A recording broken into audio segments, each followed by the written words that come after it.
Oh, hi.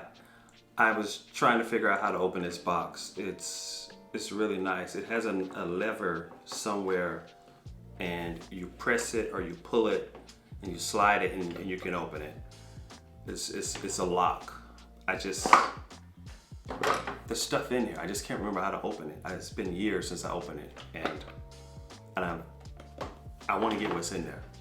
But listen, if you are in the US and you're thinking of moving from the United States to the UK or even into Europe, and you're thinking about bringing over your electronics or your appliances, you really need to watch this video first.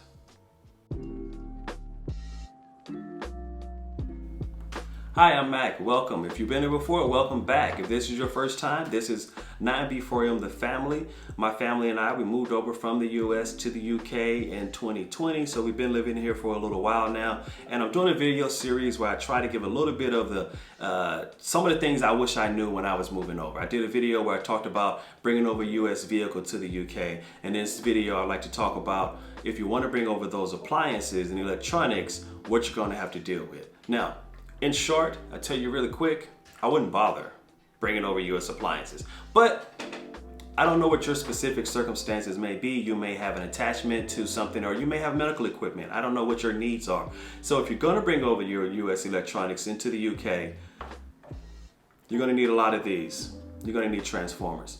So just in case you're not aware, the United States operates on 110 volts. All the appliances there typically are 110 volts. And some of the larger appliances, such as like your dryers and some of your refrigerators and some of your other appliances in the US, actually operate at 240 volts, really. So you have to hardwire those into the home. So the currents actually can accommodate 240 volts inside of a US household. But in general, US appliances and applications and equipment are all operating at 110. The UK, on the other hand, is operating at 130 volts. It was 220. I think Europe was 240, and then across Europe has harmonized around 230 volts. And if I'm wrong on that, do correct me in the comments down below. So if you're bringing over those US appliances, for whatever reason you may need to bring them over, you're going to need one of these. Not these particular models, but you're going to need step-down transformers. That's what these are. This little guy is not a step-down transformer. This is going to destroy a lot of equipment. A lot of things are going to get absolutely destroyed by this. You think because it has a 3-prong UK on the back, and you can plug in an American 3-prong, you just plug this into the wall and plug in your US appliance. Yeah, that is a good way to destroy your appliances. I lost a valuable rice cooker that way. And it was a Zojiroshi. I'm really sad about that. I had to buy a new one. And the one that I bought was a UK version. Same thing, same appliance, just changed out some of the electronics. It was really sad. Still, you can destroy a lot of things if you use this. Be careful. Now, I can plug my laptop into this directly because it had the laptop can go from 110 up to 240, and that's not a problem. But I would encourage you to, for every electronic that you want to plug into something like this, go check that owner's manual. Make sure that it can go from 110 up to 240. And if it can't, and you plug it in, you're most likely going to destroy it. So if you can't use this, and you can only use this with certain appliances or certain electronics that can go from 110 up to 240, you're going to need one of these. Again, a step-down transformer. This one is made by a company called Mercury, and it's 2-prong, and it doesn't have the ground on this one. And these are all over the place. As soon as you start searching for step-down transformers online, this is one of the first ones I always see pop up. It's crap. It goes up to 100 watts, and that's something you also need to be aware of for your electronics. It's written on the back. Most modern electronics has it on that back tag. It's usually a silver tag on the back or on the bottom of. Look at the electronic. It's going to tell you typically what the wattage is, max watt for that appliance or the electronics. So take a look at that. And if it's not, it's going to have some other numbers written there. It's going to be voltage and amperage and things of this sort. You could do conversions. Those conversion calculators are all over the internet. So do those conversions, find out what the wattage is, because that's what you're going to need to know. These all pretty much operate by watts. I'm not an electrician, okay? And if there are some electricians, you know, drop it down in the comments, but I'm not an electrician. I'm just giving you the benefit of what I've had to learn while living here in the UK. And so this is 100 watts. I bought about 8 of them. when I first got over here, and within a month, 7 of them had burned out. You can change your fuse out, but it's a bit difficult. Those aren't normal little screws there. It's a special type of screwdriver that you need for that. And it's just not worth it. They cost about 25 bucks and they don't last. So if you've had something that's no load, like really, really low usage on the load, maybe. But I quickly got rid of those. This here says made in England. Tachima? Tachima. I think it says Tachima. T-A-C-I-M-A. Made in England. This one is also 100 watts. I haven't had any problem with it.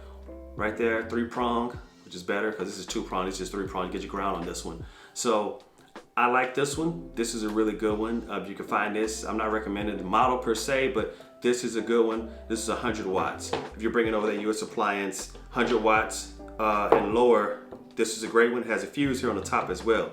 The big brother to that 100 watts is the 300 watt, 2 US sockets here. Again, fuse on top, 300 watts. This is a really good one. I haven't had any problems with using this one either. This one works really well. So 100 watts, 300 watts. You heard that little clank when you hit the table there? As these go up in size, they get heavy. They get really heavy. And they get more expensive. So this one's about 25 bucks. Don't waste your money. This one costs about $35, $40. This one's getting about 60 bucks. This one's about 125, and then this one's about 200. So this is a 1,000 watt transformer, step down transformer. Haven't had an issue with it. It works really well. If you have an appliance an electronic that needs 1,000 watts, I haven't had any problem with using this model. They work really well. Again, heavy. On the end, it's the Big Daddy, it's the behemoth. I don't want to break my table. I think you heard that little thud. This one is exceptionally heavy. Physically heavy, so you have to be able to manhandle this thing around. This is 2,000 watts, and what do you need 2,000 watts for? Actually, a lot of the blenders that come at 1,200, 13, 15, or 2,000 or 2,500 watts, those really fancy blenders, they use a lot of wattages, and so a lot of watts. You need one like that for this. Now those blenders can cost several $100s, but this also costs a couple $100 at least.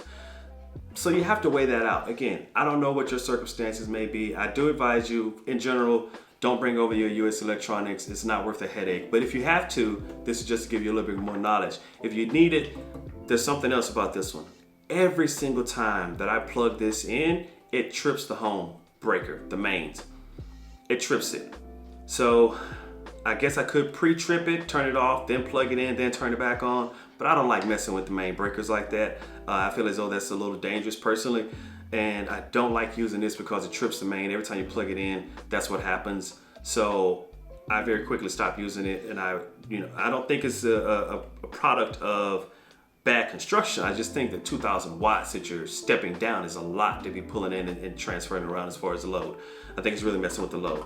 So that's the step down transformers. If you need it, this is what you'll need.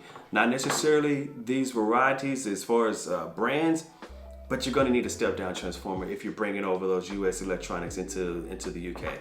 Again, I don't know why you wanna do that. I don't know what your specific circumstances are. I had a lamp that I really liked. I packed it back up and put it away.